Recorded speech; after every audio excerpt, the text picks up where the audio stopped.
இந்த பாடலை மாணிக்கவாசகர் அவர் எந்த சந்தோஷத்தில் எழுதினார் என்பதை இங்கே சிறு வார்த்தையாக குறிப்பிட விடுகிறேன்.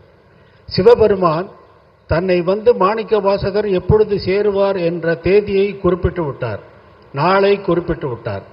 அந்த சந்தோஷத்தில் பூவார் சென்னி மன்னன் எம் புயங்கப் பெருமான் சிறியோமை ஓவாது உள்ளம் கலர்ந்து உணர்வாய் உருக்கும் வெள்ளக் கருணையினால் ஆ வா என்னப்பட்டீர் அன்பாய் ஆட்பட்டீர் வந்து ஒருபடி மின் போவோம் காலம் வந்தது கான் பொய்விட்டு உடையான் கடல் புகவே. பொய், இந்த உலகம் பொய், இந்த உடல் பொய், எல்லாத்தையும் விட்டு விட்டு அவனுடைய கடல் புகதற்கே சேருவோம் என்ற அந்த சந்தோஷத்திலே பாடியது. எல்லோரையும் ஆண்டு புகவே வேண்டாம் புலன்களின் நீர் புயங்க பெருமான் பூங்கலில் சேர்கள்.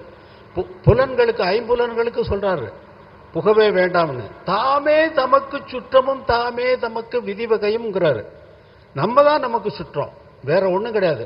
எனக்கு அது வேண்டாம், இந்த காரம் வேண்டாம், புளி வேண்டாம், அது வேண்டாம். இதையே அங்கே வர்றான், அவனை பார்த்த உடனே மூஞ்சி சுழிக்கிறான். அவன் ஒன்றும் பண்ணலை, நம்ம தான் மூஞ்சி சுழிக்கிறோம். நமக்கு தான் உடம்பு கட்டுது, நமக்கு தான் உடம்பு.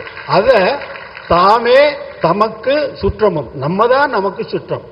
தாமே தமக்கு விதி வகையும். விதிங்கிறத தனியா இல்லடா, நீயே விதிச்சுக்கிற.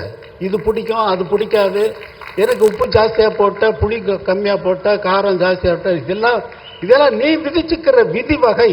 அந்த விதி என்று ஒன்று கிடையாது. அவன் கடல் புகழ்ந்ததற்கு சேர்ந்தது. சீக்கிரமா நேரத்தை பாருங்கன்னு பாடுறார்.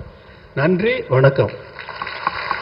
இந்த சந்தர்ப்பத்தை எடுத்த நமது இந்திய பிரதமர் நரேந்திர மோடிஜிக்கு என்னுடைய மனமார்ந்த நன்றி. பிளே ஸ்டோர் மற்றும் ஆப் ஸ்டோரில் இருந்து பாலிமர் செயலியை QR கோடு மூலம் பதிவிறக்கம் செய்யுங்கள். செய்திகளை உடனுக்குடன் பெறுங்கள்.